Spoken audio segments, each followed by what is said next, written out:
What's up, everybody?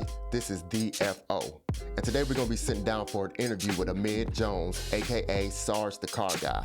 Amid has over a decade in the car selling business. He's also a wealth of knowledge in car buying. You could also say that he's wrote the book on selling cars, which he has wrote a book called I'm Just Looking, The Secret to Selling the Difficult Customer. So stay locked in and enjoy.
Welcome to the FO Show. This is yours truly, the FO, back with another one. Today, we're going to be doing something special, something different, something very informative to help people out in times of need.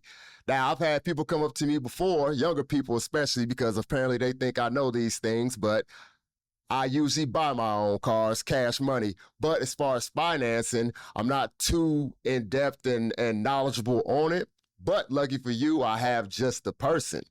This is Amid Jones, a.k.a. Big Sarge, the Car Guy. Did I say that right? Yeah, Sarge, the Car Guy. It's all good. Car Guy. All right, so he's here. I've known him for 20 years. He's been in the business for over a decade. I'm going to let him tell you about his background in it, and then we're going to go into some questions to see if we could clear up any misconceptions, any questions that people may have about the car buying experience, because I know it's not as big a deal, as big a purchase as a house, but for most people, it'd be the second biggest purchase that you do make. So it definitely is something very important as far as affecting your finances and things like that. So right now, I'm going to put it over to Big Sarge and let him introduce himself and tell you a little bit about what he knows in this car business. Go ahead, man. Well, I appreciate you, Ant. Yeah, my name is Amid Jones, hashtag Sarge the Car Guy. I've been in the business for a little bit over 10 years, and I've loved every minute of it. I got in the business because I got out of the warehousing space. I was a branch manager for a warehouse, and just wasn't my cup of tea. And I saw an ad for a car sales manager, because leadership is my background, and it said car sales manager, $15,000 a month. And that was 10 years. And then at that point I had never seen that kind of money. And I was like, you can make $15,000 a month being a car sales manager. And that's what started my journey. So the recruiter called me and said, hey, you don't have any experience. I can't get you an interview for the car sales manager, but I can get you an interview for car sales, and it's up to you what you say. Okay. And I was like, all right, I like it. You know what I mean? Foot in the door. And that's how I started my car sales journey from there. All right.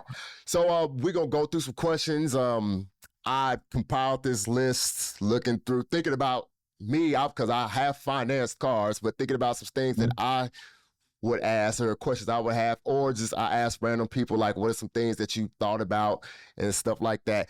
Now, what I will say, we've messaged a little bit. I've known people who literally were fully qualified, had the things and everything to buy a vehicle. It was the no part. Like, they didn't want to go up there. I know how eager a car salesman is. Y'all get there, then y'all done test drove some vehicles, did everything, and then y'all go sit at that desk and then get denied or whatever. And I know it's a lot of people who are afraid of it just based on that, you know what I'm saying? Because they don't know all that other stuff that happened, and then you get to that point, and then that's like they just, bite their fingernails and everything like that, waiting to see if they are approved. So hopefully you can actually help get people over that. Go ahead. Well, yeah, with that, I like that. I forgot to kind of tell you my background now. So I started off with car sales. I went into sales management where I was leading a team and I was basically a closer. So I Okay. was the guy that would go out if they can't get the customer to say yes. I was supposed to be the intellect that could get the customer to say yes. They called it closer. Then I went into desk managing, where we actually structure deals. So I was the one sending the car sales people out. So the guy behind the curtain that everybody, when the car salesman says, I'll be right back. Right. That was me. And then I went into finance, where I learned how to structure and sell finance and insurances products. But at the same time, so it's the warranties, it's the guy that everybody hates when you go, you do spend a couple hours with the car salesman and you got to go to the guy and he tries to upsell you. But our job at that time was more than upsells. We were the one that were actually getting the deals bought from the bank. Okay. So we would submit them. We'd have to know the bank structure, learn our banks and things like that. And then I became a new car director, and now I actually run a dealership. So I'm doing everything from the rooter to the tutor. It's my wife and I. She does the titling, and she's our comptroller, and I'm the variable operations director and kind of help run the shop, buy the vehicle. So I got a pretty large grasp of the car buying process. But what you said, when you got people kind of scared to go in, nowadays it's a little bit easier because there's so much opportunity for people to do things online. Okay. So I would just encourage people, if you find a dealership, if you can't find a car you like online, get a hold of the dealership or do a pre-qualification and see. Okay. So what are some common misconceptions that people do have about buying a car? That dealerships make $5,000 to $10,000 on every deal. That's not true. If that was true, I'd be flying a helicopter right now. I'd be I feel you. That's definitely not true. Another misconception is every salesperson is a liar. Now, every business is going to have its shady people. Absolutely. But a lot of us that were, car sales or still car sales, a lot of us just like really helping people. Right. We want to help see. We want to see you in that car, and we want to make sure that you get the best deal possible. But, and this is where I'm transparent, best deal possible for all parties involved. Absolutely. Right? I don't want to be spending 4 hours with you, pretty much at your beck and call, for you to say, I don't want you to make money. It just doesn't make sense, right? But so yeah, that would be another misconception. Right, because nobody just wants to be a car salesman just because of, hey, ever since I was 5, I want to sell cars. Like money is the motivator. So you know what I mean? So how would you say the car market has changed in your time of selling cars? Oh God. So I came into car sales around 2015. Okay. And that was, to me, that was a fun time. So from 15 all the way up pretty much to COVID, you had to learn a skill. You had to learn a trait. Because I came from the military, because I had that leadership background, but at the same time, I had learned life coaching. I ran a life coaching business. So I was able to intertwine those two together, my civil service, my life coaching. And then once I learned how to sell cars, I got to learn how to be me and convince people and help people to buy vehicles and make money. That's where Sarge the Car Guy came from. Right. Okay. My hashtag, I love being, you know me, I love being a sergeant in the Army. So exactly. Related to people. So that was a prime time. Once COVID hit, it all changed, because then that's when demand was undercut by supply. Okay. Supply was slim. There was not a lot of buyers. There was not a lot of people that could be out there. And then prices went up, market adjustments went up. And it was basically, hey, you can buy this vehicle for $10,000 over sticker, or somebody else would.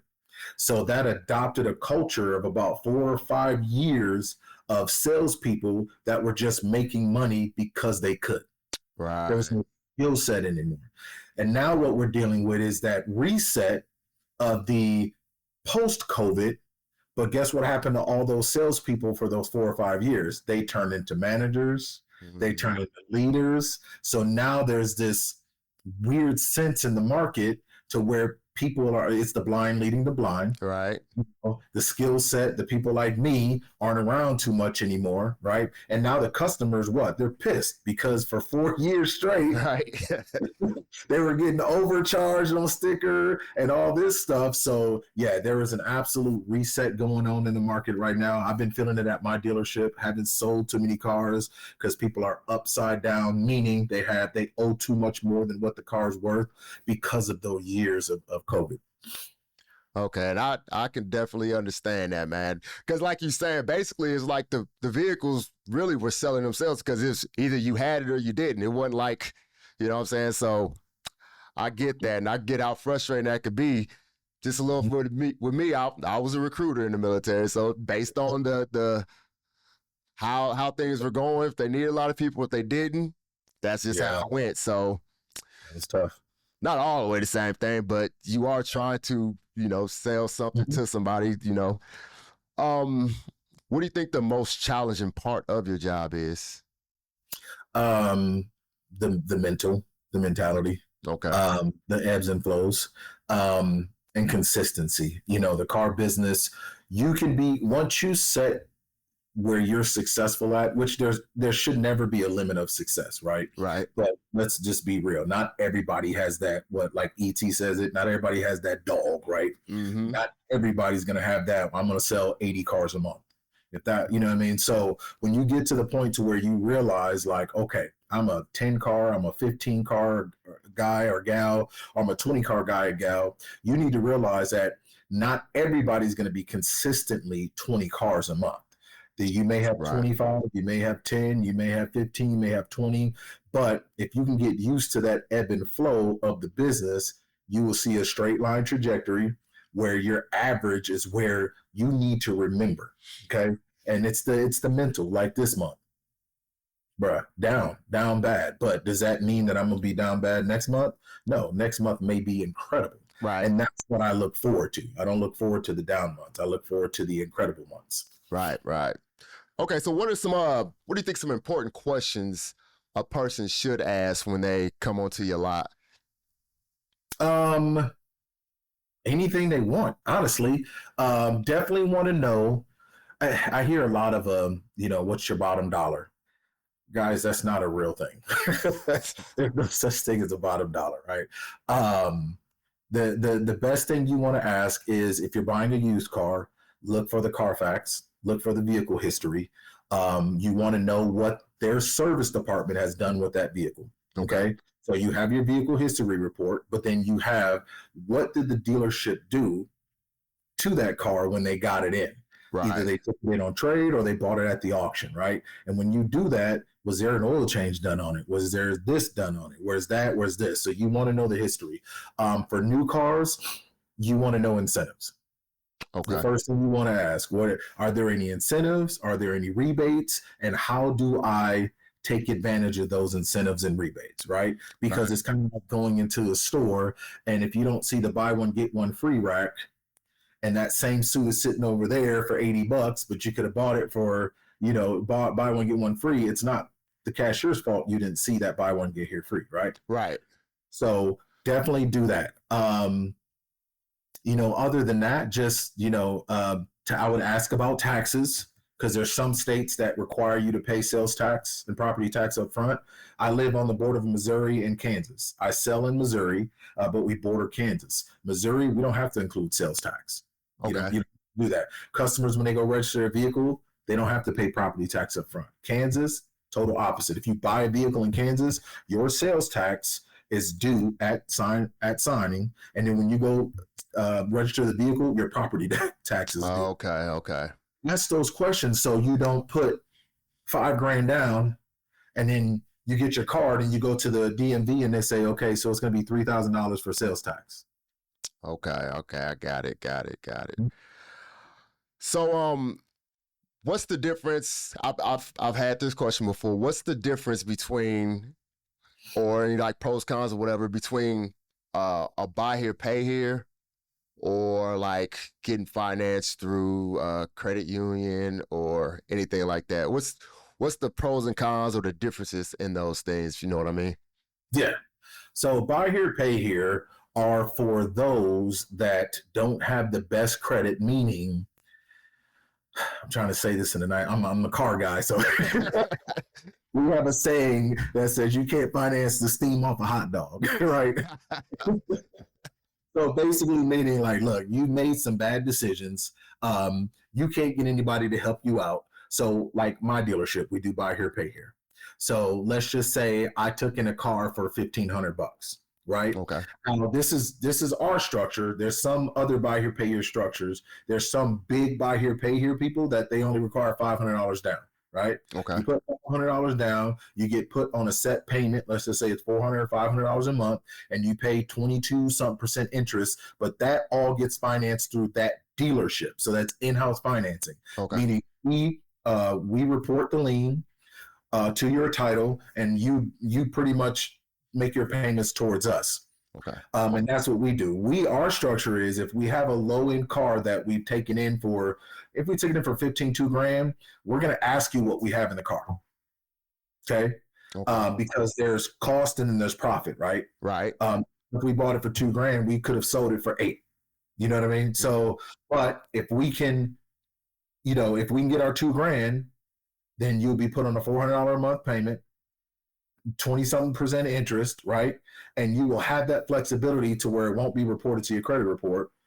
You just have a lien from us on your on the title. Okay. Now, financing totally different. Financing is you belong to a bank. Okay. So when I sell a car, I do a deal, I submit that to the bank approves it, the bank funds me in advance. They give me money for selling that car. Right. Okay. Once I get that money, I'm paid off for the car, and now you owe that money to the bank. Right. So there's no longer me anymore. Now you have to go to the bank, and that's reported to your credit report, and you're responsible for making those payments on time. Got it. How does because I know that I've been on like Kelley Blue Book, and I'll see like what my vehicle is worth or what a vehicle is worth or whatever. And I think I've come to the thing where like when it's a trade-in, that value is usually different. Am I looking at this right? What is that difference? Why is there a difference between what the trade-in is or what my car is worth? So you have different book values. Okay. So each vehicle is going to have a different book value, and you have different books. Okay. Book means the market. Okay. So you have JD Power, which is what dealerships use and banks use. Kelley Blue Book. You have Black Book, and that's what dealerships use for auctions. So we know that we're getting the car price at a certain way. And NADA, right? Okay. Kelley Blue Book right now is the measurement for consumers, right? Because you have to subscribe to Black Book, you got to subscribe to JD Power, and you don't have access to NADA, right? So Kelley Blue Book is basically you guys as consumers saying, this is what I'm going to buy the car for. Okay. You have different book values. You have trade value, you have private party, you have listing, and you have wholesale, and you have retail, okay? Retail means retail pricing is what you will buy the vehicle for. Out of 1 million people, 800,000 people says, I'm going to buy this Ford Explorer 2013 with 150,000 miles at $12,000. Okay. So me as a dealer, if I put that same Ford Explorer on my website for $15,000, I'm not going to sell it. Why? Because the consumer has said, I'm only buying it for $12,000. Right. Trade-in value is what your vehicle is worth on the market to a dealership. Okay. So if the Explorer is worth $12,000 on retail, a dealership has to factor in how much money they want to make. So the national average is basically we have to put at least $1,200 to $2,500 in recon, meaning when we get the vehicle in, we're only going off of what you told us, right? You could be telling us this, that, we can get the vehicle in, and then the transfer case goes out. Now we got to spend $700 on the transfer case. So we have to factor in that much money, right? And other fees and stuff. So it's the difference between what the dealership will lose if they buy your vehicle based on condition and all that, and what we can sell it for retail. Okay. Wholesale is cost. That's going to be your bottom line cost that we as dealers will go to the auction and buy it, right? Okay. And that's based off of auctions are all about consignment. It's based off of a whole bunch of people that have a whole bunch of cars that they want to get rid of, right? So they'll put all their cars at this auction, and the auctioneer will start at $1,000, right? And it will go from 2,000, whatever, 3,000, and if they get to $5,000 on that Ford Explorer, and let's just say 20,000 of those Ford Explorers go for 5,000, guess what the wholesale price is going to be? $5,000. Right. That's what it's going to be. So that's what we can buy it for. Okay. Listing price is the typical listing price that all the dealerships around your area will list that vehicle for. So we can gauge, because you have your Kelley Blue Book Fair, then you have your Kelley Blue Book High. High end may be your vehicle's worth, that Ford Explorer may be worth 20 grand. Typical listing may be 15. Kelley Blue Book Fair may be 12, right? So that's what we have to figure out. Where am I going to get my customer? Do I want to put it at 20 grand? You can, but the dealership next door put theirs at 15. Right. They're going to go buy from them, right? So that's where all those different books come in. Okay. Yeah, because that was one of the big things that I never really understood. I was like, I thought Kelley Blue Book, to me, Kelley Blue Book was God. Like, that's the only thing I knew. I was like, what is this vehicle? It's a such and such year, this many miles. I'll just look at the fair condition of it, and you got to remember with Kelley Blue Book, if you can run it. I encourage people, because we look at the same thing. Okay. You know what I mean? Like, there's nothing special about what we do that the consumer can't do. Right. What the consumer doesn't do is they don't do it VIN specific. Okay. And that's where that will hit you. So if you want a true value on your trade, go to KelleyBlueBook.com, right? Put in your VIN and type in condition of your vehicle. Not everything has to be fair. You can type it in good, you can type it in bad, you can type it in whatever, but it has to be VIN specific, because if not, you put in just your vehicle, year, make, and model, they're basing that off of nationwide, right? Right. True. You know, California, your vehicle may be worth 20, but in Tennessee, it may be worth 13. That's correct. And we in Tennessee, we have to sell the vehicle for what it's worth. You know what I mean? What we're going to get is, so people come in, oh, my car's worth 20 grand. Okay, hey, I respect that, Mr. Customer. Let me ask you a question. When you ran that Kelley Blue Book, did you put the VIN in? No. And now I'm the bad guy. Right. You know what I mean? Because I'm letting you know, like, this is not a true value. Right. So just a question, do you, like, when you get a vehicle in, do you personally drive every vehicle? Like, do you take it for a spin? Do you go touch everything in it, the gadgets and everything, just to get a good feel for the vehicle? Or do you just read up on it to give the specific vehicles or whatever? So since I started running a dealership, I was mostly the salesperson. Okay. So I wasn't involved in that. Then I was mostly a new car guy.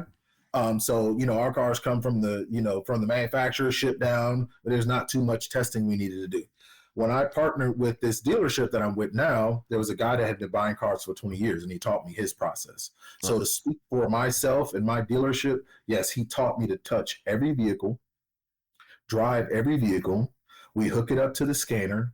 We see what's going on with it, and we gauge what we want to buy the vehicle from then. Okay. If we purchase that vehicle based off of the condition, then we send it into reconditioning, and that's where we make a decision on how much money we want to spend on it to get it lot ready. But yes, personally, I touch every vehicle, unless my partner's buying it. If he bought it from the auction last week, but honestly, I still do. If it comes out of recon, right. Be honest with you, I still jump in the vehicle and drive it, because I need to feel. I can't be confident to sell you a car if I don't know really. Understandable. If you take a test drive and you come back and you're like, I liked it, but there was a little shimmy in the. I'm gonna be like, there was? Dang. I just lost credibility, right? Right. So yes, I do. Now, and I don't know if you answered this when we were talking about the different books, or whatever, but like, how much? Because there may be a misconception or whatever that the amount of wiggle room that you have as far as a new vehicle or a used vehicle, like if I'm telling you a number, you telling me a number, I'm telling you, hey, I only go this high, you say I can only go this low. Like, what is that wiggle room? That's an actual number as far as So, and I love this topic because I'm very candid about it. And that's because this is how I make my living. So wiggle room is profit. right, That's all wiggle room is, right? So it's a consumer asking you to give up your profit to make the deal, right? right, Why would they do that? The reason why is you have some intelligent buyers that know that you're charging way more than the vehicle's worth, right? right, So there's nothing wrong with profit, but there is something wrong with putting yourself in a equitable situation that's going to bite you in the butt. So, for example, a vehicle is worth $10,000 or retails for $10,000. I'm selling it for 12, right? okay, A smart buyer knows that it retails for 10, but you're selling it for 12.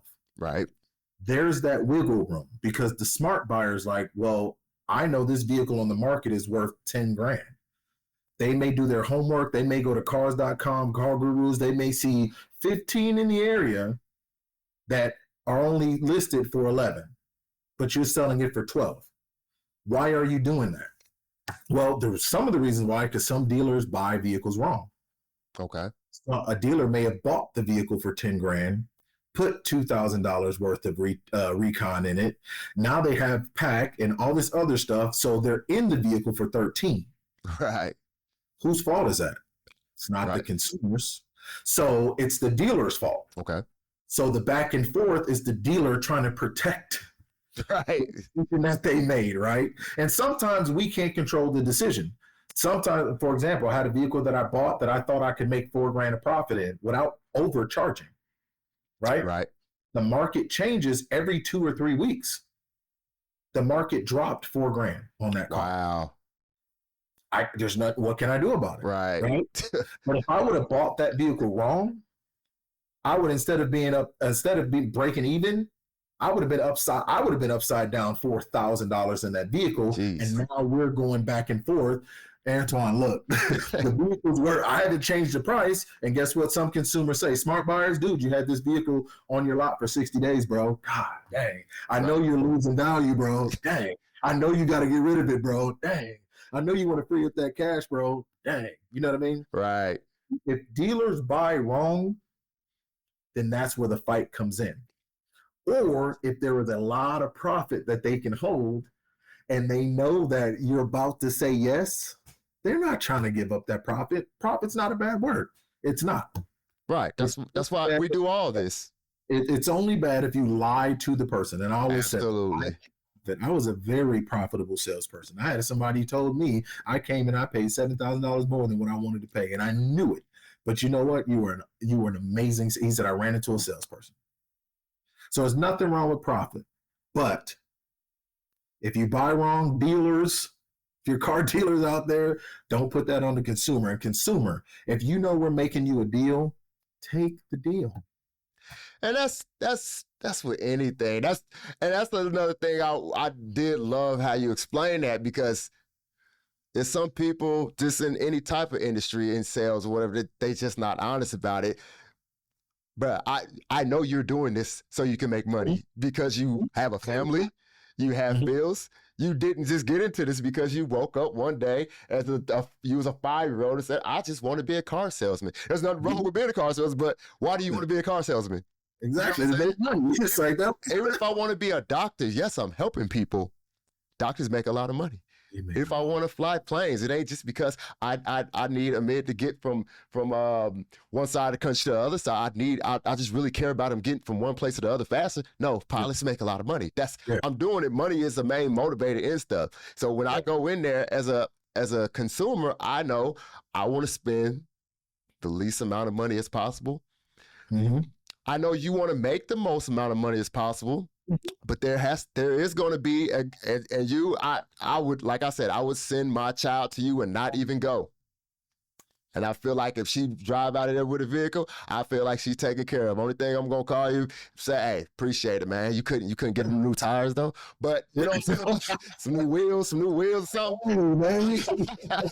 No, but right, but I know it's money is the game. That's what we're doing. All this. You got just at the end of the day, I'm gonna hopefully drive off with a vehicle, and you're gonna drive off. You got to go back home to that home that you know pay the mortgage on with the money that you're making and everything like that. So people gotta have to understand that you know you're still gonna be at that dealership. So if you really screw somebody over bad enough, it ain't like you're not still right there.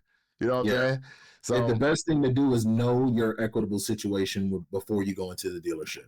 Okay. Right. And a lot of people don't do that because they don't educate themselves. They don't do their research, or they've messed up their credit so many times. They just need help. You know what I mean? Right. Like they're just, I need a car. Can you help me out of this situation? But there's nothing stopping anybody from being an intelligent buyer. It's right now you can literally ask AI anything.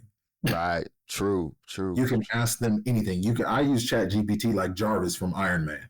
Like that is my Chat GPT is my dude. Like when I'm driving a vehicle and I'm diagnosing it or inspecting it, as I'm driving it, I'm talking to AI and saying it's making this noise. I'm in this vehicle. It's shimmying. It sounds like a duck, or it sounds like a toad, or I heard like a gunshot. And it will come back and say, "Oh, that is the throttle body." You need guys. The only thing you should be wanting to go into a dealership for sometimes is the experience, because you should have the answers. Either get your own financing, but remember, when people say just get your own, you heard all the car gurus, right? Get your own financing, go to your bank, go in there, get a check and say, sell me the car for this. Banks don't sell cars. I don't have to sell you anything. You can't come in with a check and say, I got $10,000 for your $15,000 car. Here, take it or leave it. Right. Leave it. I don't have to say, you got a 10 grand check, go get a 10 grand car. Right. And people don't realize when they listen to these gurus and they say, secure your own financing and then go into the dealership and tell the dealership what they're going to sell the car for. Absolutely not. If you're going to secure your own financing, one, make sure you can afford the car that you want. But two, remember the bank is making money. Absolutely. And you don't even know if you got the best interest rate. This is true. Our portfolio is so big because we sell cars all day, every day. How do you know you're 10%? We couldn't get it for 8%. And all you had to do is buy a warranty. True that. New people do have their chest out a little bit bigger when they had that pre-finance. They do. Yeah, I love it. And it's like, okay, if you're pre-financed, get it. The reason why that's a big stigma in the car business, because the big franchise stores, they don't like cash deals because the finance manager doesn't like cash deals, because it's harder to sell warranties and extra products when somebody has $10,000, $15,000, or $20,000 check. Where are they going to get $3,000 or $4,000 from to buy a warranty? Right. So finance managers hated to because that's how they make their money. They make a percentage off of the back end products. Right. Okay. If I'm coming in with a 20 grand check and it's like, here, I'll pay 20 grand for this 20 grand car, go back to finance and you're like, oh, do you want to buy this 3 grand warranty? Nope. All I got is 20 grand. So that finance manager just processed paperwork, did all this work and got paid nothing. Zero. It's crazy. You don't get paid just for having deals. Got paid nothing. So that's where the stigma comes from. I encourage it. If you with me being an independent dealer, please bring in a check for the price of my car. Because one, I already know my car is lower than anybody else's. But two, guess what? My profit is based off the price of the car. So if I have my car priced at 20 and you see all the other cars priced at 25, you give me 20 grand, I get my profit. Right. Guess what happens when I finance? The bank takes some of my profit. Right. So now I have to share my profit with the bank and get an advance on that vehicle in hopes that I can make what I thought I was going to make. True. So as an independent dealer, please save me the headache. Come in with a check for that car. Cut the check. Man, do you have anything else as far as the car buying experience? Like, I was gonna ask, what do you like the most about the whole thing outside of obviously the money? Oh yeah. But when I was selling cars, which I still do, I still sell cars. It's just in a different way. I have to worry about so much other stuff.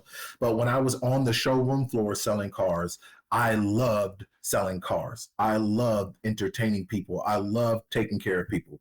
I loved convincing people to buy a car. I did. Okay. Because that's what you came in my establishment for. You know what I mean? Okay. And I know some people be like, yeah, you only love to do it because you're making money off of them. That's the weirdest statement I've ever heard of in my life. It is, man. I don't know why. That's like saying somebody at Burger King, the only reason why you serve this burger to me because you're gonna get paid for it. But of course, that's what I'm a server for, right? But I literally loved selling cars. But then I loved what I could bring to the table when it came to leadership. Because the car business is so green and there's so much opportunity for somebody with my background and experience, I can come in, learn the process, develop my own process. You know, in the military, SOPs, develop SOPs, Right. change. All those skill sets come in, and then you become not necessarily the smartest guy in the room, but one of the guys that people can look up to. And if you can start leading a team, you can create so many financially stable people. So I just love that part of it.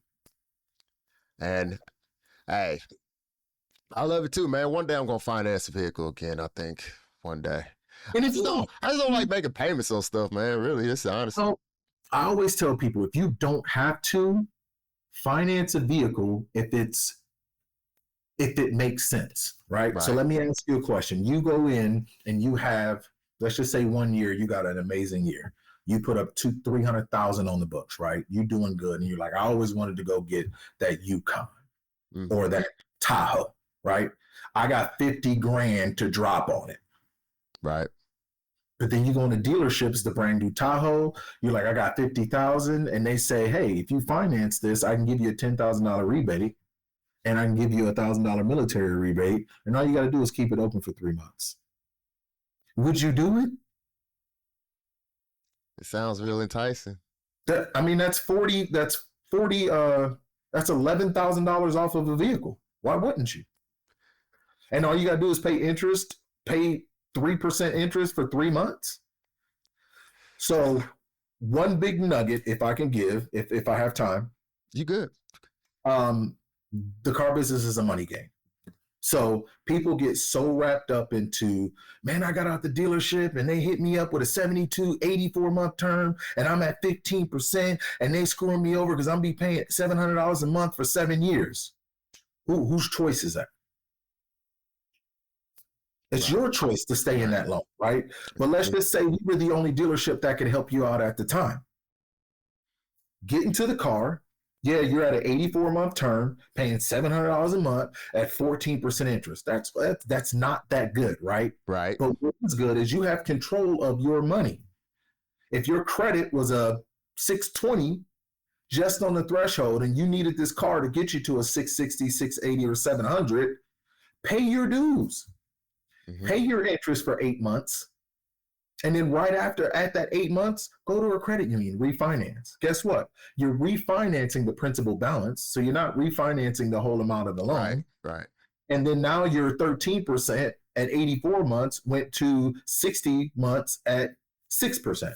It's a money game, especially if you can get my vehicle lower than the other person's, but you're sitting there looking at 7-year terms and 22% interest rates. Why? Why are you looking at that? Now, are those great deals? Absolutely not. If you got one person telling you 10% and the other person telling you 22%, run, right? Right. But we've been to so many different places and you know my car is $5,000 less, but you have to pay a 15% interest rate. Take the $5,000 and go refinance in a couple of months to a credit union. Right. Now you got $5,000 and now you got a lower interest rate on your term. It's a money game. It's all about the Benjamins, baby. That's what the bank do. They're moving money, you move money. Yep, true. I remember just being back, young soldier and stuff like that, like car salesmen. Oh yeah. It was, and I know you not, but it was like they were very predatory. They were, because they knew we didn't know. Exactly. Like, as soon as we got into car sales, I was like, I remember I had a Dodge Ram I don't know if you remember that one, the black Dodge Ram. I think I do remember. Yeah. And that black Dodge Ram, I bought a Dart or something like that. But I remember when I went to trade in the Dodge Ram, and I remember the sales manager was like, you pretty much can get any term you want. And I was like, what about my trade? And they're like, don't worry about it. He'll take care of that. And I'm like, huh? So I'm, of course they come with, you got to put 10 grand down or whatever. And I'm like, I ain't got that. So I think I got the deal for like $1,000 down, whatever. But I realized something. I probably didn't know I got my trade stolen. You know what I mean? I probably didn't know that my trade was worth more to me and I should have got more for the deal. Didn't know. Right. And they know I didn't know because they were just like, don't worry about your car. You're fine. You can trade it in. You're good to go. And I was like, cool. Right. True that. Understandable. Well, man, hey, I appreciate you ain't no problem doing this. Hey, so you got a book. I'm just looking. Yes, to sell it a difficult customer, which I saw like this book on the surface. It looks like a book that you would give to a potential car salesman. Mm-hmm. But this book is also a good book as a consumer. Yes. Because to me, to know the whys of things, that he's this person, like you explained a lot as far as, yes, it's about profit. Yes, I'm trying to make money because this is my job. This is why I'm here. It's just I'm not trying to screw you over. So so understanding that other side of things helps also when you're actually the consumer. So it is it's a good read, or in my case, a good listen, because and it's based off of my my education system, SPARC. I came up with an online training course, SPARC, the automotive sales system, and it's based off of basically what SPARC stands for is the stage of preparation, assuming positive results of credit. So basically, me trying to get the salesperson in the mind of a consumer, get them back to their spark. And the main question I ask when I'm training this is, wouldn't it be awesome if you could be there when that customer got into that accident? Hopefully nobody's hurt. Right. Wouldn't it be cool to be there when their transmission went out and they found out it's going to cost them $6,000, but their car's only worth $2,000? Right. Wouldn't it be nice to be there because our jobs will be easier? Right. Then that's when we become doctors. Right. And I've trained some salespeople to make as much, if not more than doctors. Right. Because if you cannot get your mindset into their spark, then all you're doing is being an order taker or trying to figure out ways to swindle. But if I can get into your spark, hey, Aunt, what brought you into the market? Oh, I ran into a deer. Dang, there's their motivator, right? Right. Customer goes through so much stuff before they get into the dealership to arm themselves. You need to figure out how to disarm. And the only way to do that is to get into their spark, figure out why they're here, and then become their problem solver. So that's what the basis of that book is. Okay. Good deal. I'm going to have a link in the description for the book. Do you have anything else to plug or anything, man? Buy the book. And also, if we got any salespeople on there, I am available for consulting, things like that. If you want to do one-on-one consulting, helping you out at the dealership, helping you pencil deals, teaching you about finance structures, anything like that. Or if there's any dealers out there, if you need help with buying cars, knowing book values, how to test, how to, do market analysis, things like that, how to price. My last job, I was with a Forbes 500 tech company, where that's what our job was, to consult dealers, to consult used car dealers on inventory and internet lead management. So if you need any of those services, let me know. Hit me up, hit my inbox. And I just want to say I appreciate it, man. This was awesome. It's been a long time coming. I appreciate you too, man. Hey, everybody, thanks for listening to the FO Show. Until next time, peace. Sarge the Car Guy out.